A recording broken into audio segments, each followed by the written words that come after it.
Hello all, Erick Hoxter here of chessdaily.net, and today I'm kind of going to go through the opening of a correspondence game that I'm in the middle of right now. I'm kind of just talk about my thought process and the things that are going on in this game.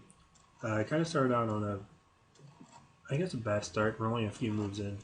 And I just kind of want to go through my thought process. This is going to be a part of a series for my chess thought process where I go over games and positions and things like that. Because I feel like it's very important. My schedule that I was trying to stick to didn't really work for me with everything that I had going on. So I just decided to try to take some time to amend that so I can take care of that in conjunction with everything else I had going on so I can still go out there and provide consistent value. But either way, let's begin. The game starts with d4, knight f6, c4, c5. I guess this is a Benko.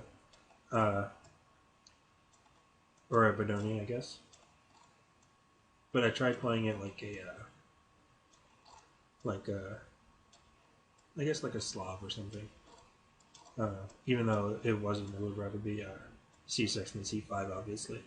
But I just developed my knight like normal. I believe this is probably my first mistake. I probably should just play knight here to start. Just defend the pawn with the knight, because my big issue that I'm thinking about now is after he takes my pawn, I take with the queen, he develops another piece, so he has two pieces in the middle, and now I don't know where to put my queen, so I retreat my queen back to d1, and he plays e4. So now it's my turn, and I'm basically playing with the black pieces. I'm white, but I'm playing with the black pieces here, it seems, because I just lost the tempo, and now I'm catching up. I have to play catch up in terms of development. My opponent has a strong hold of d4. They're going to soon get full control of e4. They establish a pawn in the center. I have the c4 pawn attacking d5, but other than that, I don't really have any real advantages. So I don't know if I should just play a piece here. Maybe it would be worth playing e3. I play e3, I kind of give scope to my bishop here. And I can also give room for my knight to develop as well. But I'm debating whether if it's really worth connecting my knights, or if I should play something like, knight f3. I won't play knight f3 right away because then they just play e4 and continue to march. I can play e4 myself.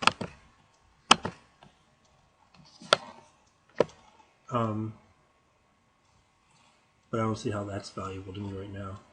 I think I could either play a calm move like e3, but then again I don't want to block in my c1 bishop. So I could bring my bishop out to any of these squares, besides that one, of course. I could pin their knight, which is fairly common. I could play bishop d2, and then play e3. But I think I want to develop my bishop out to g5 and see what my opponent wants to do if they want to play h6 or something. That way I can back my bishop up. Maybe to h4. And then kind of try to weaken some squares there and try to entice some moves. But I think I'm going to develop my bishop first. Simply because I want to get my bishop out of the gate, my dark square bishop out of the gate, before playing e3. Because my pawn's not under attack just yet. But I do want to develop another piece. The other reason I want to play e3 first is because it helps take control of d4, develop my bishop, or opens way for my bishop to develop, allows my knight to develop, and allows me to get castle quicker. Which I think are all great benefits, but I don't want to see my dark square bishop not doing so well. Another thing is if I do play e3, I can look forward to the eventual b3, bishop b2, and then have my bishop on this long diagonal here. Let's see. Let me know in the comments the moves that you would make. I'm obviously going to make a move by the end of this video. I only have 20 hours left. It's a game over 5 days. I'm against my opponent here, Truff. As you can see, I'm still provisionally rated. But I think I'm going to stick with e3 even though it doesn't develop a piece. and my opponent has strong control of the center.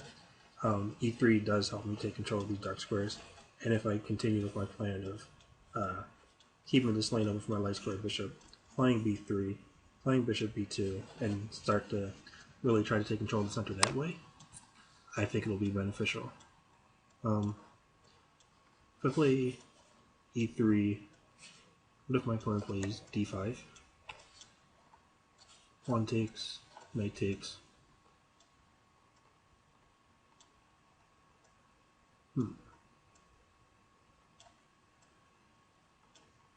Pawn takes, knight takes, queen c2. And then it'll be 3 queen moves before move 10. Jesus. It's not looking bright. I've already made a couple of mistakes. Maybe I'm thinking too hard about this, but I think e3 is the way I want to go. It looks rather passive, but I don't think I want to develop my bishop and then have it locked out from its ability to come back. And I think I'm going to like it long term on the a1 h8 diagonal rather than the diagonal it's currently on. So this is my thought process in developing my pieces. Let me know what you think about the moves, considering the mistakes I've made so far, and what moves would you make in this position. Please don't comment about any continuing lines, because I'll try not to look at that and try not to use that in my game, of course, because it is a correspondence game that is ongoing. But just comment about the move you'd make in this position or how you'd assess this position. I think I'd definitely rather have black, considering my couple of mistakes and inaccuracies already. But I'm going to go ahead and play e3. And until next time, that's my move. Until next time, be well, my friends.